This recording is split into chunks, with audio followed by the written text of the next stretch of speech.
So I have come face to face with my enemies.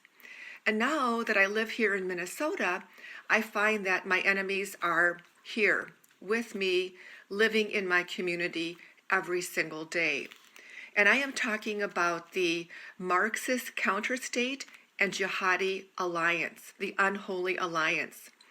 And for those of you who have been following me, you understand what I'm talking about, or for those of you who understand what's really happening in our country with those two ideologies that seek to destroy America and build their version of a utopia on the ashes, that we're fighting our enemies right here. So I wanted to make a short video today because yesterday I went to the full day Challenging Islamophobia conference at Metro State, and it was sponsored by CARE Minnesota.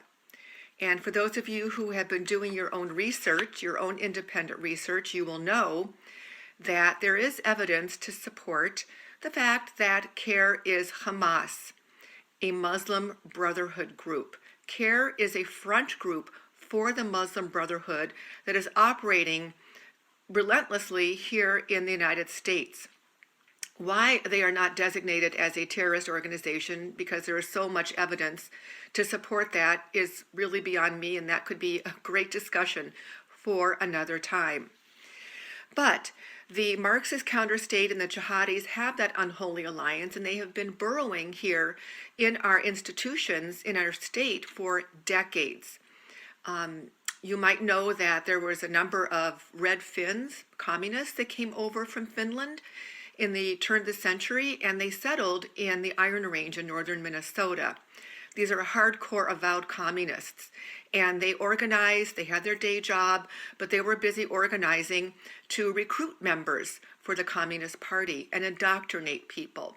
Well, they did obviously a really great job, because those people had babies that came down to the Twin Cities when they were older, and they entered into all of our institutions: government, education, media, cultural arts, basically indoctrinated our some of our population, not everybody, because there's a large contingent of people who are avowed patriots who love America, but they've indoctrinated our population here to soften them up to socialism.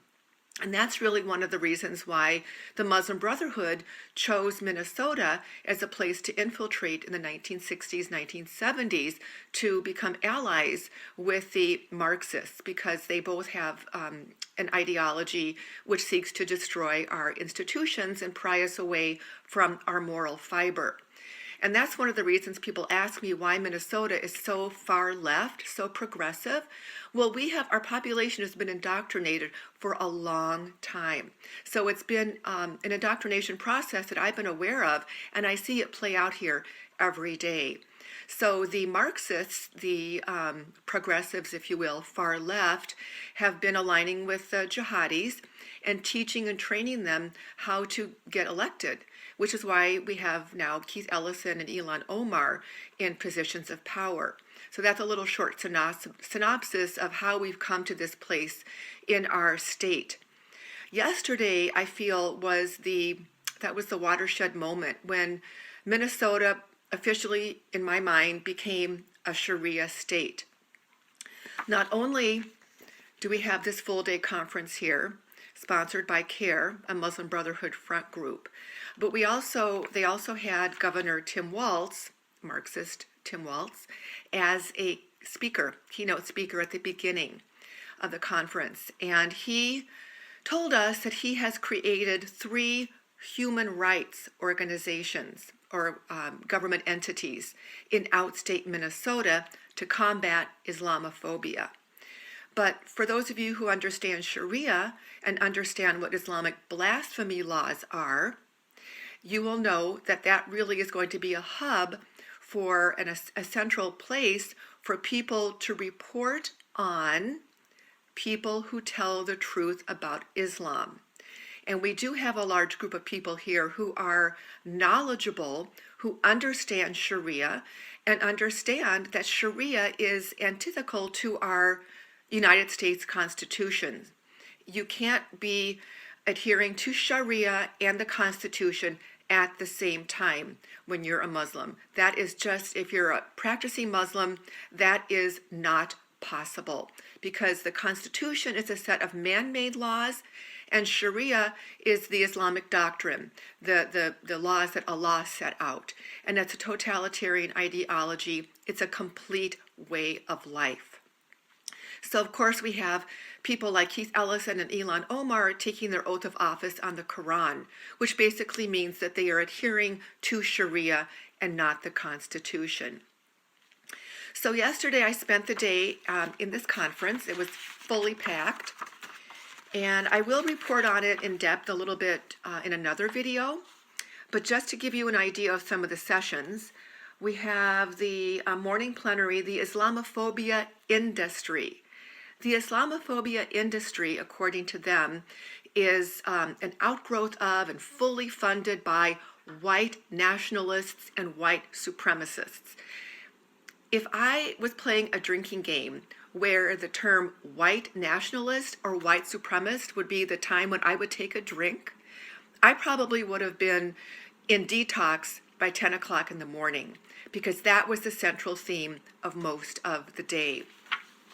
And by the way, the term Islamophobia is a made-up term. It's made up by the global Islamic movement to shut down anybody who tells the truth about Islam, or in other words, to enforce the Islamic blasphemy laws. So what did we have yesterday? We had the morning plenary, the Islamophobia industry, the breakout sessions, intersection of Islamophobia, anti-Semitism, and white nationalism. Oh, better take a drink. Too bad it's not vodka.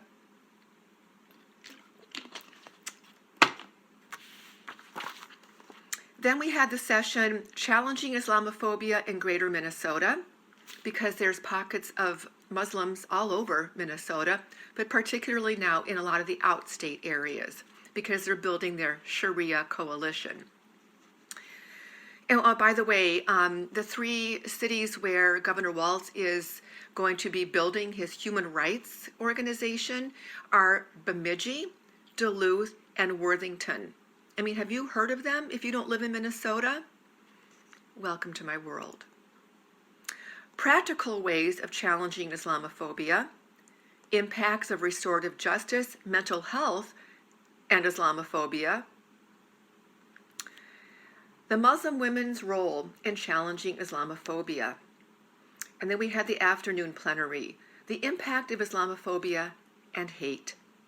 Global Islamophobia and the post-New Zealand attacks, which of course was talked about incessantly.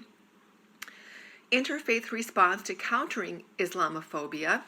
And you know, the interfaith dialogue industry machine is very active in Minnesota, which is, again, one of the reasons why we have so many Sharia adherents here and are, in my opinion, now officially a Sharia law state.